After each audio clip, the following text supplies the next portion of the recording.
My name is Daisy Carter. I'm 25 years old, and for most of my life, I believed that if I stayed respectful, calm, and patient, storms would pass over me.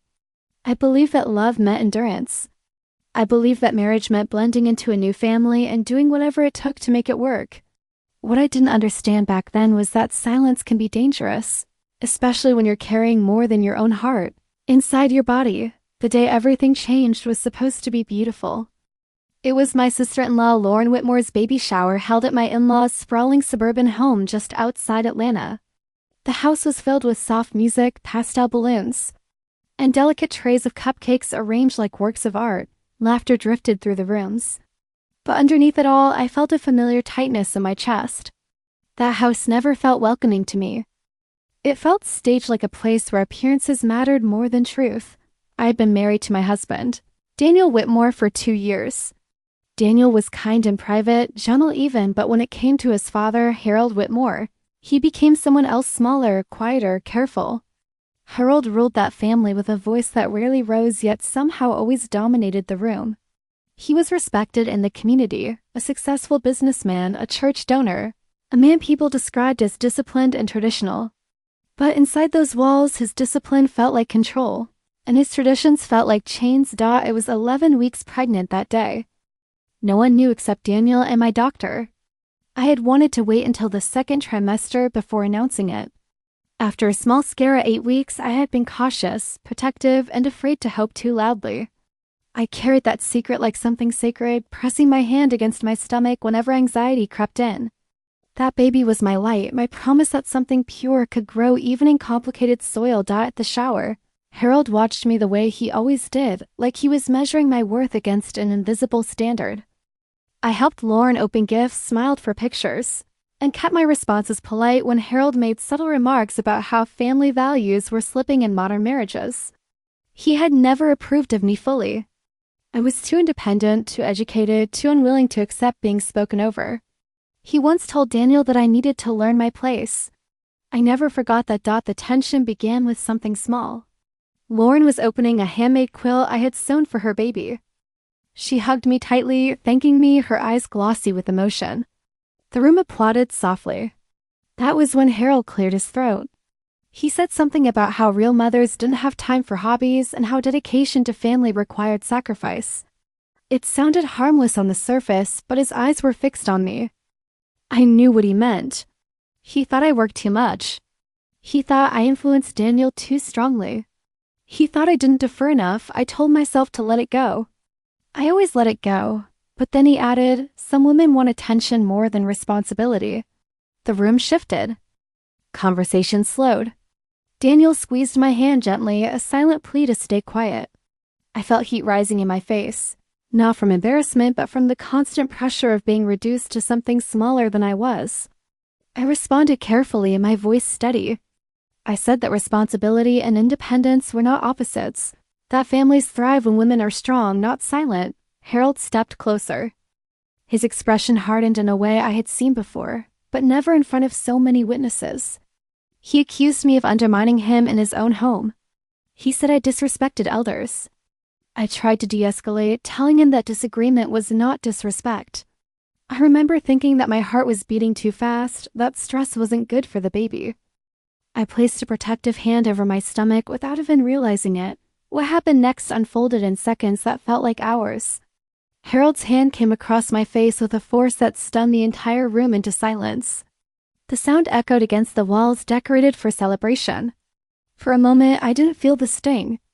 I felt a rush of terror so sharp it stole my breath. My other hand flew to my stomach instinctively. My knees weakened, but I did not fall. Gasps filled the room. Someone whispered my name. Daniel stepped forward too late, his face pale. Harold looked shocked not at his own action, but at the fact that I was still standing. Staring back at him, and then I said the words that changed everything. I'm pregnant. The silence that followed was heavier than the slap. Lauren began to cry. Daniel looked like the ground had opened beneath him. Harold's expression flickered from anger to disbelief to something I can only describe as fear. He asked what I meant, as if the word itself required explanation.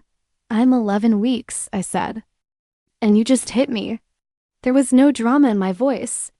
Just truth. Harold began to justify himself immediately. He said I provoked him. He said I embarrassed him publicly. He said I exaggerated. That was when Lauren's friend Maya stepped forward from the kitchen doorway, her phone raised in her trembling hand. She'd recorded the confrontation, perhaps sensing where it was headed. The video had captured everything: the accusations, my responses, the slap itself. For the first time in his life, Harold had witnessed that could not intimidate. Someone called the police. I didn't even know who. I sat down slowly, trying to steady my breathing, focusing on the tiny life inside me. Daniel knelt beside me, apologizing over and over, but I couldn't hear him fully. All I could think was that my child deserved safety, and safety had just been shattered in a room filled with people who had watched me be struck. The officers arrived and separated everyone. They reviewed the footage. They took statements. Harold attempted to smooth things over, insisting it was a family misunderstanding. But the video did not lie. The red mark on my face did not lie. My medical condition did not lie. A report was filed. Harold was asked to step outside with the officers. Neighbors peeked through the curtains as the scene unfolded. The man who prided himself on reputation stood under flashing lights, no longer in control. That night, Daniel and I argued in a way we never had before. I asked him why he didn't step in sooner. He said he froze. He said he never believed his father would go that far. I asked him how many warnings he needed. Silence stretched between us like a canyon. I realized that loving someone does not mean accepting their inability to protect you. The following weeks were a blur of doctor visits, legal consultations, and long conversations with my own mother, who reminded me that strength is sometimes quiet but never passive. The pregnancy remained stable, thank God. Hearing the heartbeat again was the first time I allowed myself to cry fully. It was a reminder that life continued, even when trust cracked. Harold faced assault charges.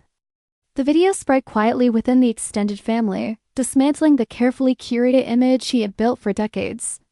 Some relatives supported me. Others urged forgiveness to keep the family together.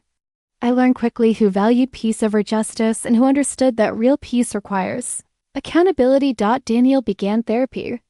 He admitted he had grown up fearing his father's temper, normalizing behavior that should never have been normalized. For the first time, he spoke about childhood memories he had buried. I saw a different kind of courage forming in him, the courage to confront the man he once ICD. Months later, I stood in a courtroom, visibly pregnant, my hands resting over the curve of my belly. Harold avoided looking at me. The footage was played again, the sound of that slap reverberating through the room like an echo from another lifetime. This time, I did not flinch. I did not feel small. I felt grounded. When I gave my statement, I did not shout or insult him. I spoke about safety. I spoke about generational cycles. I spoke about the responsibility adults have to protect, not dominate. I said that my child would never learn that love requires fear. The judge issued a protective order.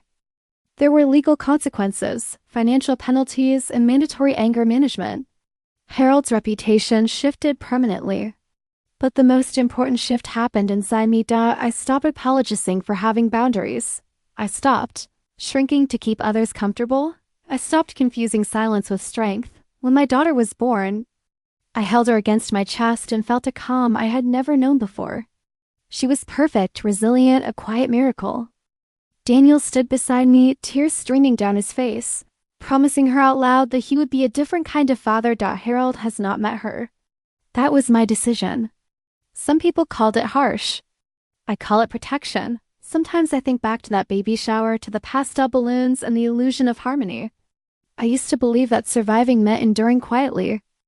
Now I understand that surviving sometimes means drawing a line so bold that it cannot be ignored. I am still healing. Trauma doesn't vanish with a court ruling. But every time my daughter wraps her tiny fingers around mine, I know that something powerful was born that day besides her. Courage. If there is one thing I have learned at 25 years old, it is this. The moment someone tries to silence you with fear may be the very moment you discover your voice is stronger than their hand.